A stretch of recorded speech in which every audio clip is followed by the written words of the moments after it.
Taipa de pilão. Contexto histórico. Introduzida no Brasil pelos portugueses, a taipa de pilão espalhou-se por todo o país, principalmente pelo movimento bandeirista. Porém, foi uma técnica bastante utilizada, em especial no Planalto Paulista e no interior. Materiais utilizados. Então, sabendo que uma edificação pode durar bastante tempo, devem ser construídos beirais largos e fundações acima do piso. Nesse sentido, vale ressaltar que a taipa de pilão é constituída por uma mistura de argila, areia e água, que formam as paredes da edificação, por apiloamento em camadas em uma grande forma de tábuas. A atuação da água na taipa sem proteção. Quando a água escoa sem proteção sobre a taipa de pilão, ocasiona uma erosão em sua base, desgastando toda a superfície e desagregando seu material. Adequação da técnica ao local de construção. Para executar uma obra de edificação com taipa de pilão, deve-se primeiramente considerar a facilidade de obtenção de terra. Depois, deve-se certificar que a drenagem do solo está bem dimensionada por beirais protetores. E, por fim, proteger as paredes contra a infiltração do solo. Escolha do sítio.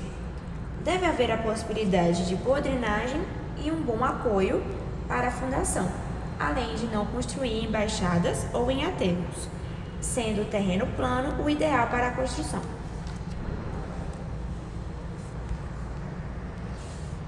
A fundação é necessária para distribuir igualmente o peso das paredes em todo o solo e impedir a capilaridade, ocasionando um fenômeno natural, que pode ser caracterizado pela água que fica sobre o solo, infiltrando a parede. É utilizada a sapata corrida, que é uma fundação versátil e econômica. Ela é aplicada em toda a extensão da parede de taipa, conforme a sua disponibilidade de materiais, em ordem crescente de eficácia. Existem 3 propostas de execução: sem cimento, concreto ciclópico e concreto armado. Sem cimento. São camadas de solo apiloado, rachão e britas compactadas.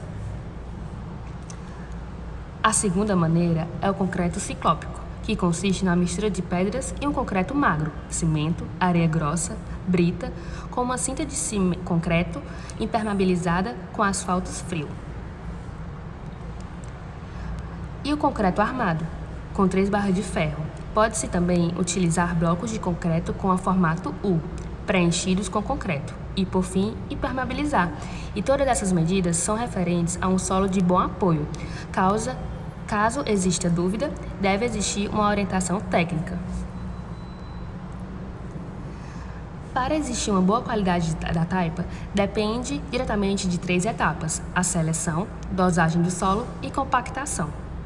Para a escolha do solo que irá compor a massa da taipa, é interessante pegar as amostras da região ou do próprio local, se existir essa disponibilidade, ignorando sempre a primeira camada da terra, cerca de 30 centímetros, que é aquela terra boa para a horta e ruim para a taipa.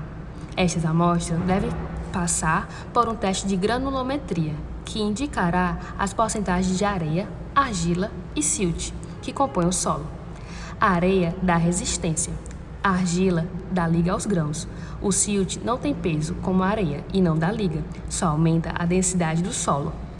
E existe o teste de laboratório, que é o teste do pote de vidro, um método bastante rápido que funciona da seguinte forma: primeiro, colocar a amostra até a metade e completar com água. Segundo, agitar bem. Terceiro, esperar as partículas se assentarem e verificar a porcentagem das camadas. As mais pesadas ficarão ao fundo. A porcentagem ideal é de 30% de argila e 70% de areia. Caso não se encontre naturalmente essas condições, deve-se acrescentar mais areia ou argila ao solo, até atingi-las. Passos para a execução da casa. Primeiro, montar as formas. Segundo, a compactação. E, por fim, desmontagem das formas. Montagem da forma. Ela consiste em montar as placas finais e laterais, colocar os canos de ferro, montar as tábuas laterais e prender com as presilhas e verificar e acertar os prumos. A compactação pode ser feita executando de forma manual ou mecanizada. Na primeira fase, a cada 15 centímetros de mistura jogada na forma, compacta-se até sentir o som mais pesado. A segunda fase é montada quando falta cerca de 20 centímetros e compactada até o topo. A desmontagem das formas podem ser feitas assim que terminar de compactar, no seguinte processo: soltar as presilhas, puxar os canos de ferro, retirar as tábuas laterais e finais. Colocação de portas e janelas. Os fechamentos até a altura dos caixilhos podem ser feitos com tijolos. A amarração com as paredes é feita através de um rasgo na tápia com uma machadinha. Já a argamassa de assentamento pode ser feita a partir das partes da mistura de terra mais as partes de cimento e água suficiente para formar uma pasta, deixando ela descansar de um dia para o outro. Para melhor acabamento, perfura-se os montantes nas laterais das tábuas. Instalações hidráulicas e elétricas. Deve lembrar que o que dá resistência e estabilidade à parede é a compacidade de sua massa. Tudo o que vier a alterar esta estabilidade deve ser evitado. Portanto, no caso de embutir as instalações elétricas, deve-se prever todas as possibilidades de aplicações ou deixá-las aparentes. Já as instalações hidráulicas não devem ser embutidas, pois não há possibilidade de manutenção, uma vez que a parede de taipa é autoportante. Paredes hidráulicas podem ser em alvenaria comum ou outro sistema que permita fácil manutenção. Cobertura e revestimentos.